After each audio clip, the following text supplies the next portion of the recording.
if you know you have a bad habit and you realize that it's a bad habit, it's no longer a habit. It's a decision you're making.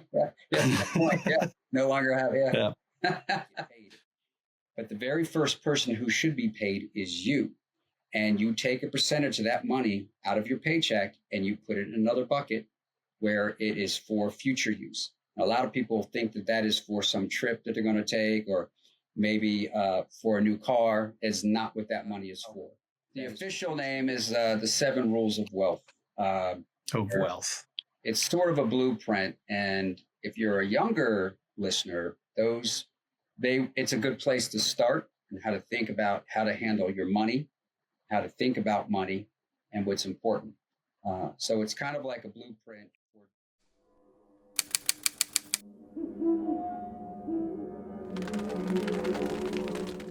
Hello and welcome to this special series. This show is called the Edgar Allan, Not Poe Show. I'm Edgar the Connector, and my co-host is Alan Foster from Nevada, currently in Nevada. He's all over the place. We're talking about scary stories on one of his first flips. Oh, yeah. And we'll go from there. But our name, our inspiration, the poet Edgar Allan Poe and his tragicness. Yeah. But we're doing a little bit of play on words there. So we are the poetry of economics. Yeah, that's right. And we got Halloween coming up, of course, in that theme too. So yes. And yeah, right now I am in Vegas. We are planning a trip down to Panama at the end of December to go look at some property down there. Nice. But we do move around quite a bit. But this is probably the longest I've been in one place. I've been here for about 4 weeks now. This is the longest I've been in any one particular location. We'll be in Miami. I think Pace has a thing coming up. We do that. What is that, February or January? I think it's February. January, we have the Owners Club meetup retreat. Okay, yeah, we'll be down in January. So we'll be down there for that. And we have other places I got on my agenda I got to get to. But yeah, that's just what I travel a lot. And I learn if you enjoy it, where I go. If you enjoy it, that's not a big deal, right? It's a good thing. Yeah, I love where I go. I get to go some pretty cool places. Yeah. Halloween, I'll be here in Vegas. And here in Vegas, I hear Halloween's pretty crazy. It'll be my first Halloween here in Vegas. I hear they get pretty crazy in Halloween. We'll see. I'll let you know. Yeah, I bet. We went to Boston last year, remember? That was pretty cool. Oh, yeah, that was pretty cool. You know, it was hotter than I thought it would be in Boston on Halloween. Yeah. I had a costume on and I figured, okay, this will keep me warm. But, oh, man, did it keep me warm because it was hot. I mean, I felt like I was getting cooked on a October 31st night in Boston. Yeah, it was pretty warm. All right, so we're going to be giving out some experiences through financials that we've gone through. We're not financial advisors. This is for entertainment only. So, Mr. Foster, you've been telling me about your 7 rules of money. That's what you... The official name is the 7 Rules of Wealth. Wealth. It's sort of a blueprint. And if you're a younger listener, it's a good place to start and how to think about how to handle your money, how to think about money, and what's important. So it's kind of like a blueprint for pretty much everybody. Follow these 7 principles of wealth, and you should be fine in life. And of course, it requires some definition on your part of what wealth is and what you want out of life, but the rules will serve just about anyone. 7 rules of wealth. Okay, what's the first one? Well, the first rule used to be my 7th rule, but now it's the first rule because I find it's very important, specifically for young people who are in a very difficult position, try to get the situation they're in right now. The incomes are much lower than they were. It's very difficult to buy a home. But the very first rule is always improve your ability to earn in everything that you do. Always be, every single day, pick a skill and become an expert at it and improve upon that every day. Make yourself valuable to somebody who's willing to pay you high dollar to do what you do. Of course, you can always be an entrepreneur, but that's always not the case for everybody. So most Americans, like 90% of them work for somebody else. And one of the best things you can do for yourself as an individual is improve your ability to learn. And that's just like learning new skills, taking on new knowledge, find things that you're really good at, find your strengths, find your weaknesses, and get better at them. And that's the first rule.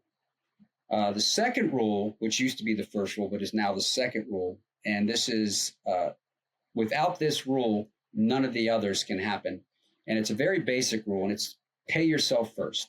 And a lot of people don't understand what I mean by that. And I say, when you get paid, did you pay yourself? And a common answer I get is, well, I received my paycheck. It's all my money. I said, it's not all your money. You got to pay the landlord or the mortgage on the home. You got to pay for food, got to pay for car insurance. You got to pay a car payment if you have one. And other things. There's a cost of living that you have to pay. These people need to get paid. But the very first person who should be paid is you. And you take a percentage of that money out of your paycheck and you put it in another bucket where it is for future use. Now, a lot of people think that that is for some trip that they're going to take, or maybe for a new car. Is not what that money is for. That is for future you money. And that's how you start your wealth. It's the very first seeds is when you start paying yourself in that bucket every time you get a check. Anytime you receive any kind of money, even if you find a $20 bill on the sidewalk, take $2 and stick it in that bucket. However you come by that money, make sure you're paying yourself first out of that money. No one gets paid before you. And what is ever left over, you can pay for all the other things that fit within your budget.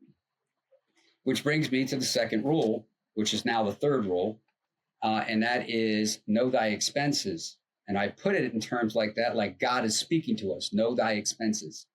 Know exactly where all your money goes every month. Not just, sorry, I just stuck my mother-in-law in voicemail, so I'll probably hear about that later. But anyway, make sure you understand that every dollar that you bring in has a purpose. It has a specific job when it comes in. It's going to either pay your rent, it's going to buy food, it's going to pay the utilities, it's going to be some fun money. There's always some fun money in there. You got to leave some aside. And everyone has different budgets. So, and a lot of people say, well, I can't live on that. And, you got to find a way to live on that. And I've seen people, co-living, they find cheaper places to live. They find coupons to, cheaper food. There's always things you can do, but it's important that you know where every dollar goes. If it's a dollar going towards rent, that's what it's meant for. It goes in the rent bucket. If it's a dollar for food, it goes into the food bucket. If it's a dollar meant for your car insurance, it goes into that bucket. When it comes in, it goes into these buckets. Paying off debt also has a bucket. So you have to know them to the penny. And most people can't even tell you what they spent last week on coffee. Now, I'm an accountant. Those kinds of numbers, it annoys me when someone can't tell me how much they spent last week on their coffee. Well, I don't know. I guess I spent they have to guess at it. You need to know to this precise amount how much money you're spending and everything. That is extremely important because you can't do anything if you don't know what's happening with your money. So pay yourself first, because everybody that starts working, even at a young age, you get if you get an allowance, yep, or if you start doing side hustles, that money, when you say pay yourself first, is it today to be spent today or for your future self? Think of it like you have a bucket that sits over here on the side. It's an imaginary bucket because most of your money is going to go into a bank, but you earmark that money to be grown like it's seeds for a wealth tree that's going to provide for you in a time in your life when you're too old to do it yourself. Because everyone's going to get old. I'm going to get old. You're going to get old. Our bodies will not do what they can do today. And a lot of people make the assumption that when they think about, oh, I can do this until I need to retire. Well, that's not always the case. Every 10 years, you'll notice your body cannot do what it used to do. You get slower. Your cognitive ability becomes diminished. Most people don't even realize that you're smartest ever in life for men. It's when you're 18 years old. And after you're 18 years old, you get dumber as you get older.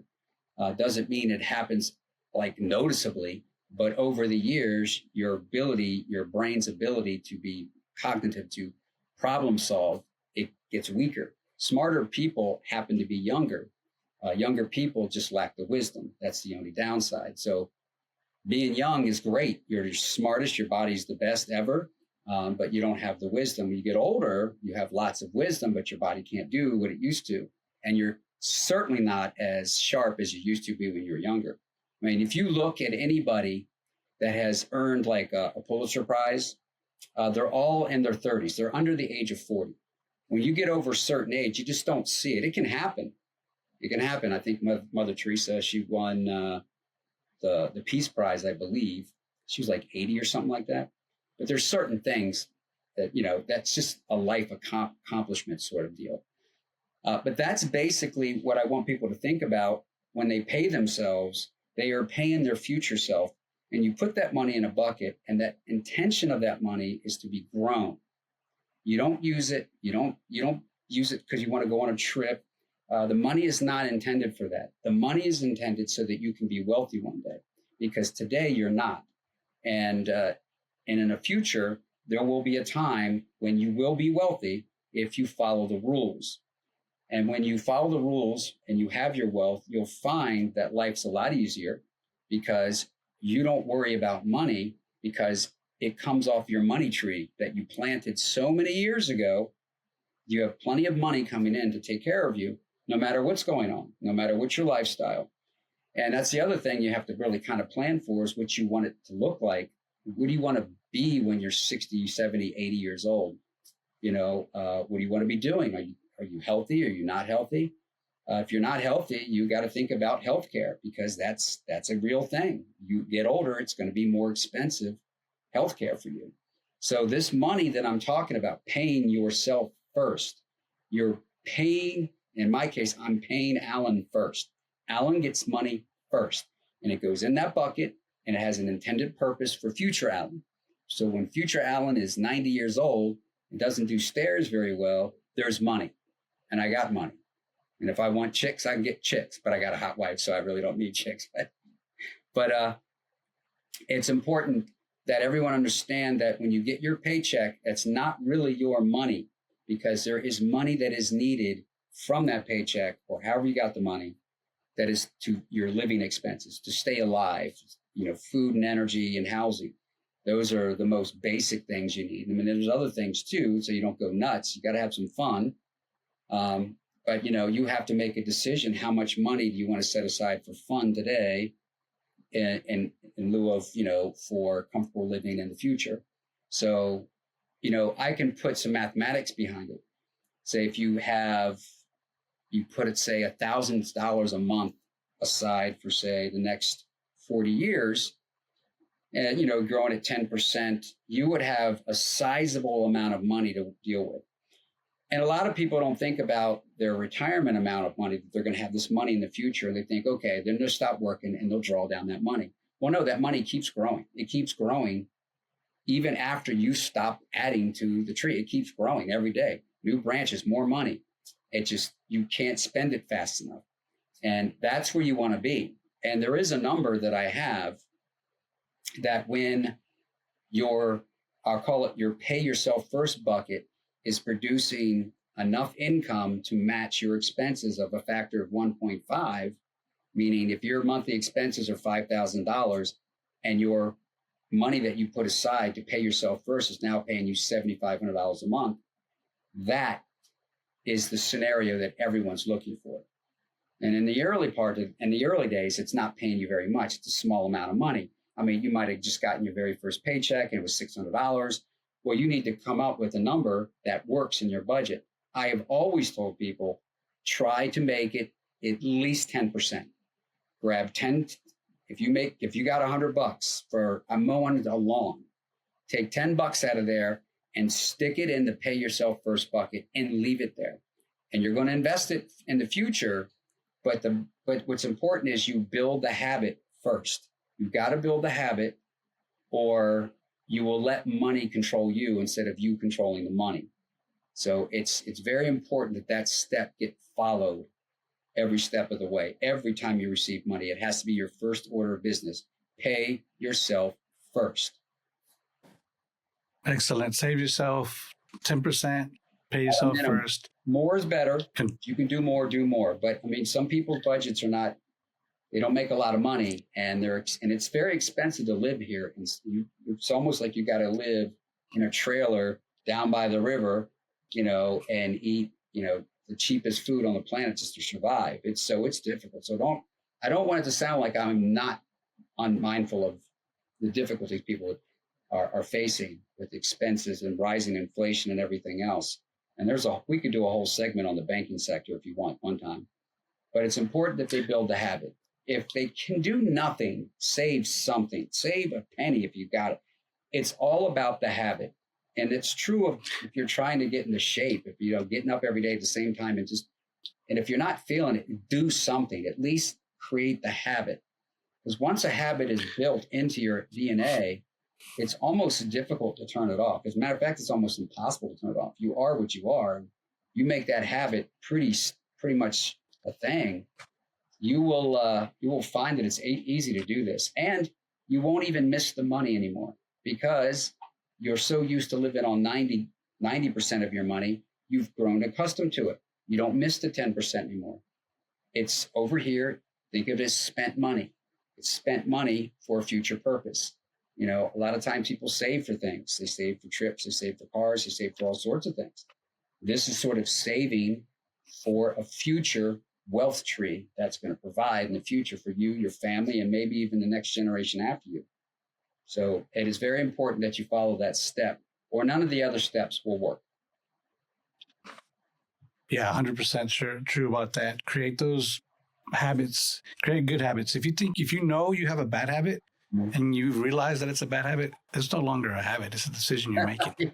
Yeah. No longer a habit. Yeah. Like most entrepreneurs, I don't sleep enough.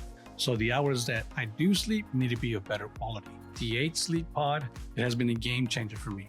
Perfect temperature all night, less snoring, and I actually wake up refreshed. And my wife does as well, which is a huge plus.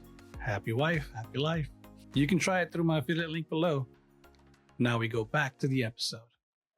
And a lot of this, so do you think there's a certain, age group that should start at this? And if you're too old, it's too late for you? I would say, no, there's no such thing as too old. Because no matter what happens to you in life, you're going to get older. So you can just keep saying, I'm already 50 years old. I'm already 60 years old. I'm already 70 years old. What is that going to do for me now? I already have no money set aside. 80% of Americans have less than, I think the number was $1,200 to their name. It was ridiculous. I was shocked that so many people are literally living paycheck to paycheck, and they consume all their money, and they go further into debt. Not only do they just consume all their money, but they borrow more money, consume more. And under the auspice that they need it, they got to have it. And you're seeing now where the debt in this country, the federal government is now, 122% debt of their GDP, which is ungodly high. That's, I think no civilization has gotten above 130% of their GDP in debt and survived to that. And we are getting dangerously close there. And the more our politicians keep spending and causing prices to rise because they can't get their budget under control, the more our younger generation is going to suffer from that. And mainly those are the folks that I like to help the most because they have a really good shot. They're young, they're teenagers. They haven't really experienced life yet. They get on the internet and they hear a bunch of things. And a lot of times it's damaging information for them. And sometimes when this information is spoken by a reputable person or who has charisma, they tend to believe it. So it's a very dangerous environment out there on the internet, specifically on TikTok, YouTube. You see it everywhere. I see people on doing these YouTubes and they're giving out, just totally incorrect financial advice. I heard this one the other day on accelerated banking, where you use a credit card or a line of credit to pay off your mortgage faster. And I said, basically you're putting money, you're opening a line of credit and say for $10,000, you take the $10,000 and you buy down your mortgage by $10,000. And then what you do is when you get paid, your money goes back into the line of credit to reduce it. And then you make all your living expenses out of that. Now, this only works for people who have positive cash flow every month, meaning they spend less than they bring in. Most Americans don't do that. So what happens is you slowly pay down the line of credit back to zero by doing it this way. And then what you do is you do another line of credit for another $10,000, buy your mortgage down. And it's basically kind of a mind, I guess it's a mind trick to trick yourself into doing things this way so you pay down your mortgage faster. But really all you're doing is paying interest on a line of credit to do what you could do with your money, excess money anyway, which is pay an extra payment on your mortgage. And a lot of people miss that simple fact. And anyway, I see things all the time. So young people are the most susceptible because they're young, they're highly intelligent beings, but they're very malleable, meaning they can be manipulated very easily because they don't have a lot of life experience yet. And someone who sounds like they know what they're talking about can really steer them down the wrong road, and become a bad actor or just think it's perfectly okay to behave that way. But as far as the people I'm speaking to, it's pretty much everyone, all age groups. You need to put money aside because there will be a time when you need that money. It's going to happen. No matter what age you are, it's going to happen. And if you're relying on Social Security to take care of you, you fool yourself. If you're a Gen Xer like me, there maybe 75% of our benefit, maybe even 50% of our benefits will be available because the system will be broke by 2040 based on the drawdown. Right now, the entitlements against Social Security, because the baby boomers are such a huge group in retiring, so the U.S. is in drawdown mode on these Social Security payments, and it's very expensive, and it's already pretty much depleted of its funds. By the time the Gen Xers get to it, my group, it will be pretty much relying on the millennials to pay for our retirement, which it was just not going to work. You would have to raise their taxes. So it's expected that my retirement account will be cut by at least a third, maybe a quarter to a half. The millennials are going to get it worse, and the Gen Zs have no chance at all. So at whatever age you're at, it's just a habit you need to start. And if you're 65 years old, you know what? You're going to be 85 one day. You might even be 95. You don't know how old you're going to live till. So start today. You can do a lot of damage in 30 years. If you're 65 and you live to be 95, you can do a lot of damage. Now, the other thing is you can't really work too much longer. You get older, it's very difficult. So for someone who's much older, you might want to consider contributing more. And the more you contribute to that bucket, the better off you're going to be.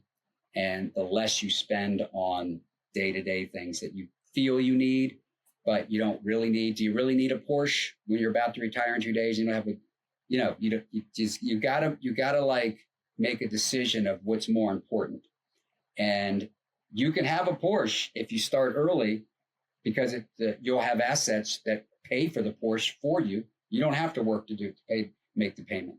And that's what I'm getting at here. That payment stream that you make religiously every month, every week, or how often you get money, that payment stream will provide for you one day, and it'll pay for all the cool little toys you want. You just got to give it time. You have time and energy, and it needs a contribution from you, and you've got to take care of it, maintain it. And there's which I kind of like tend to get into money rule wealth number 4, which is multiply your money and how to do that. There's all types of ways you can do it. Some people do it with real estate. I do it with real estate. I do it with dividend stocks. I do it with gold and silver. I own lots of different assets. And there's all kinds of strategies around the best way to protect your money from the imperial. And we'll talk about that on the next episode. On the next episode, I can give you a bunch of really cool ideas on that. But yeah, it is important that everyone understand that paying themselves first, it doesn't matter how old you are, where you're at in life, how broke you are, or how wealthy you are. That is a necessary habit that every American, if you want to be a real American and be a contributing member of society so that we all benefit. And I will quote Adam Smith, who wrote in 1776, he wrote the book Wealth of Nations, which is the first book on basically capitalism is the only real economy that works because it's fair. And it basically says, and I forgot his quote, but I might have to paraphrase it. But basically, when everyone is take care of themselves, if everyone looks out for themselves, makes themselves healthy, you have a healthier body of people, wealthier society, because everyone's financially taking care of themselves.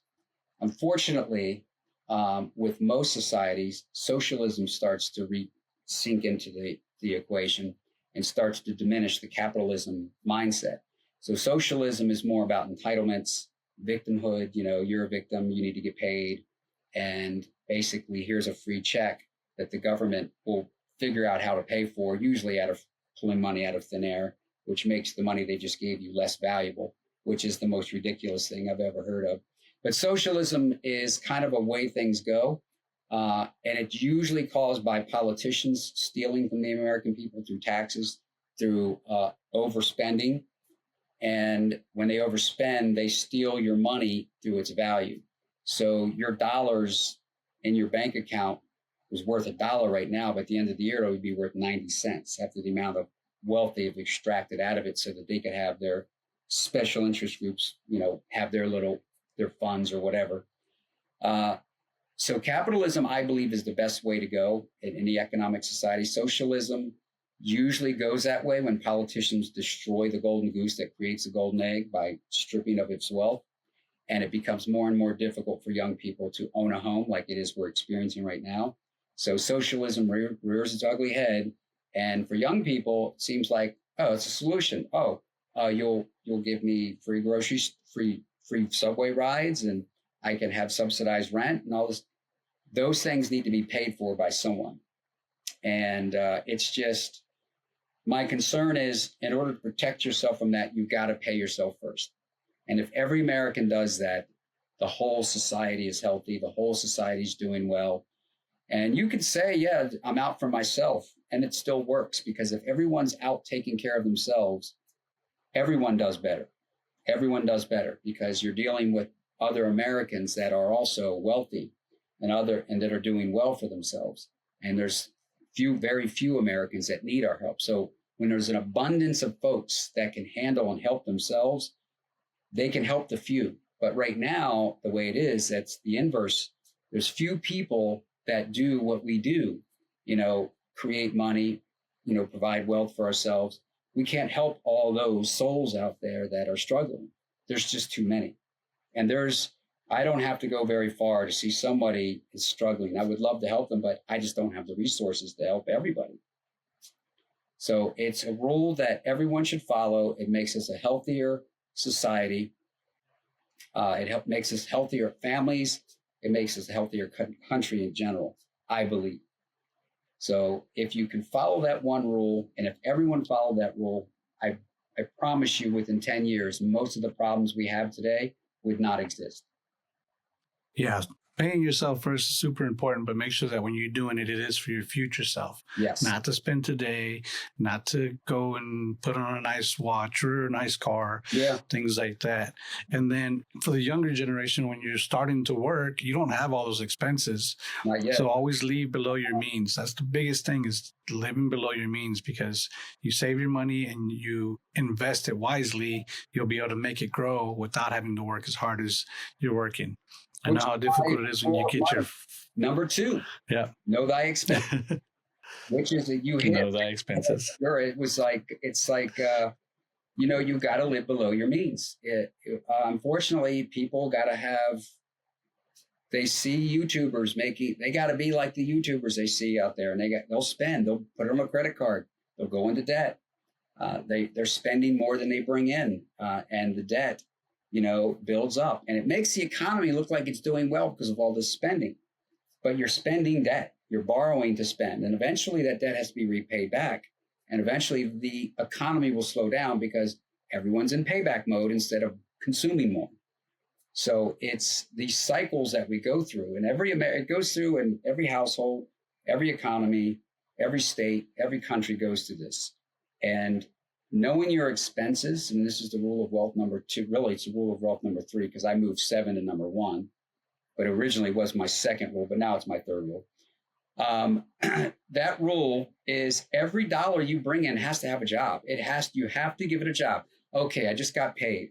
Rent is due on the 1st of the month. Today's the 15th. It's going to be $1,000 for rent. I just got paid. X number of dollars goes into the rent bucket. Not all of it, but I get paid again before rent's due. And some of that check's going to be, every dollar has to have a job. Every dollar has to have a job.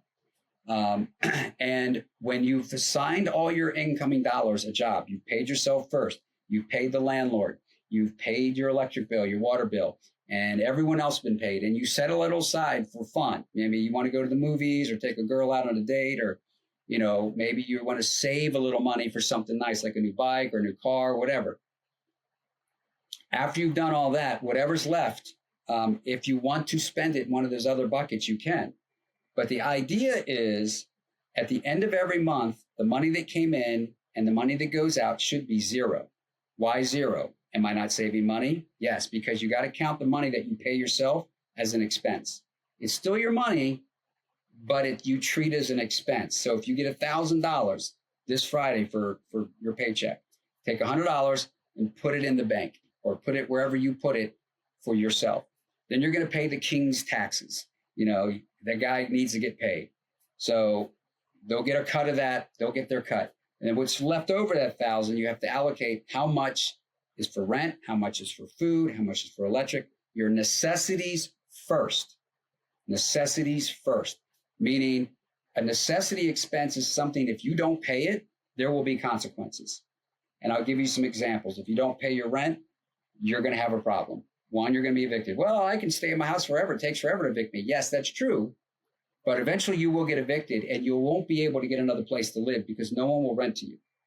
Your credit is everything. Pay your bills, pay your credit cards, pay the minimum balance if you can't pay the full off. Pay the minimum, but make sure that's mandatory, because if you don't, that's a negative thing against you. You got to eat. You got to pay for food. Healthy food, preferably. But you got to eat. You don't eat, you're going to have some consequences there. You're going to have some health issues. So you pay for the things that need to be paid for. Everything else after that is discretionary. A trip to the movies, go to Costco, maybe a cell phone upgrade, whatever. There's all sorts of things people can spend their money on that they say they need, but they're not really their necessary event. They're not really that necessary. They're really wants and disguised as necessary expenses. So it's important that you distinguish between what's necessary and what's discretionary. And you need to draw the line in the sand and say, okay, got to pay the rent, got to pay the electric bill, got to pay water, trash, got to pay for utilities, got to pay my car note, I got to pay my credit cards, these things, and I got to pay myself. So whatever's left over can be put into the fund bucket.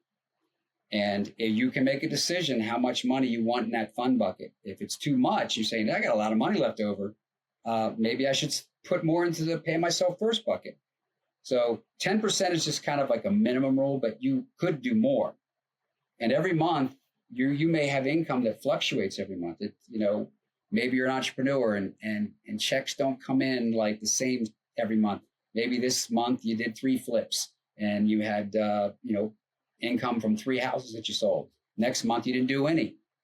The month after that, you did 1. So you have to, you treat that money as, as you get it, and you allocate it as you need it, because you got to budget out. Okay, I might not close another real estate transaction for another 60 days, but rent's due.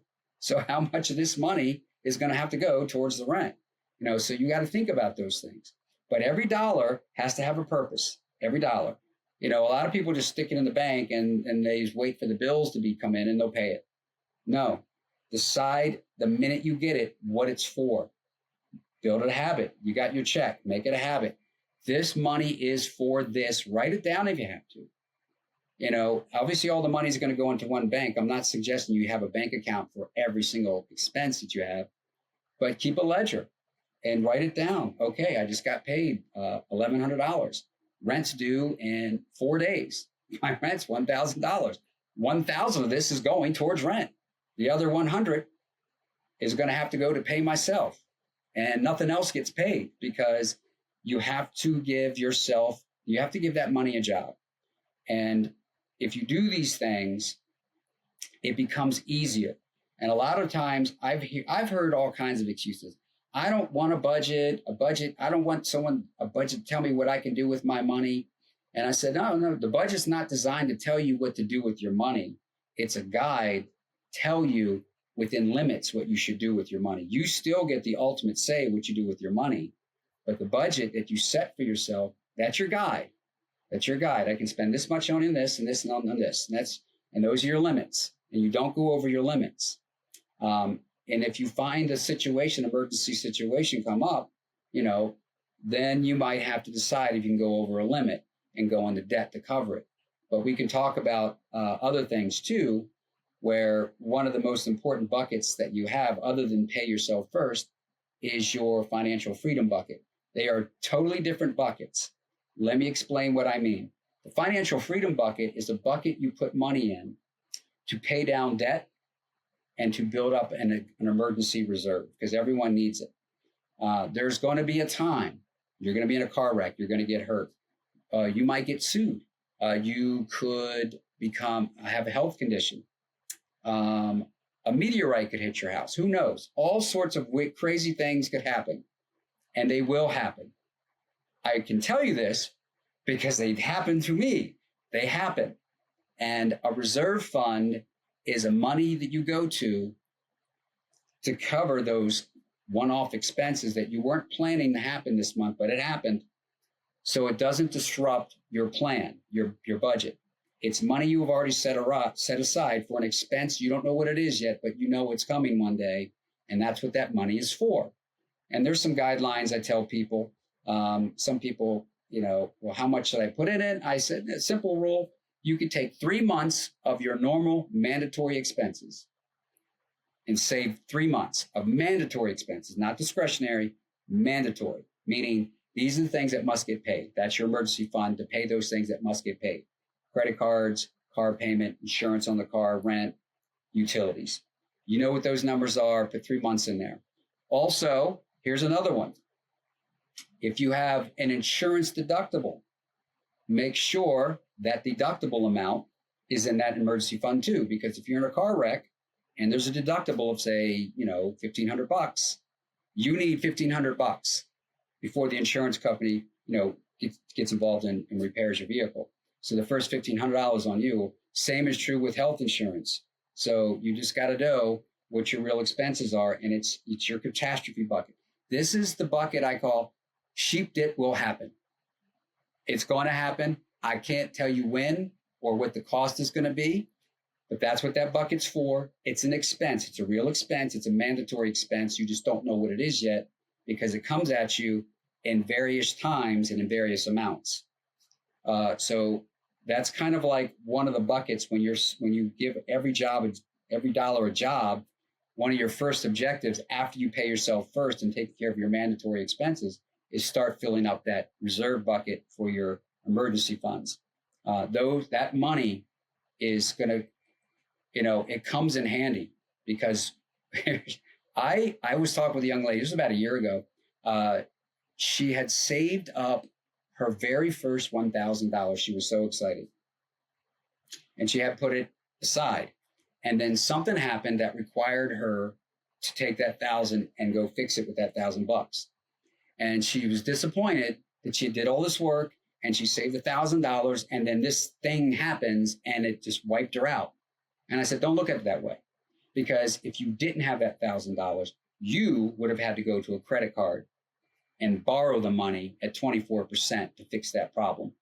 Instead, you borrow it from yourself at 0%.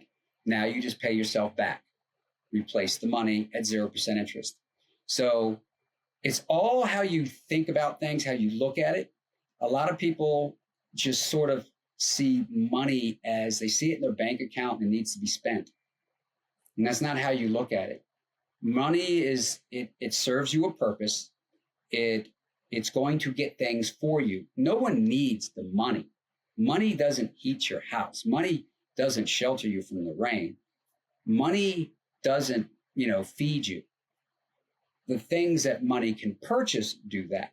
So a lot of times people need to define what it is they want. What do you want in this life? What is that you're trying to achieve?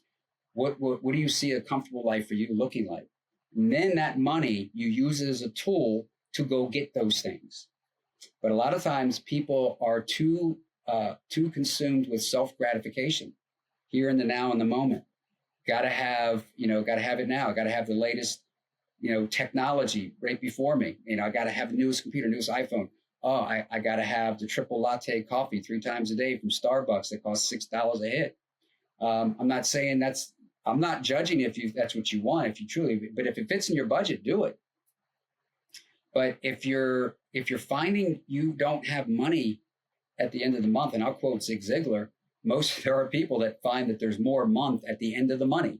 So, if you're out of money on the 15th, you got stuff to pay for all the way up to the 30th. And there's some people like that, but they will find a reason they need this. They got to consume it. They need a new outfit. They got to get a new car.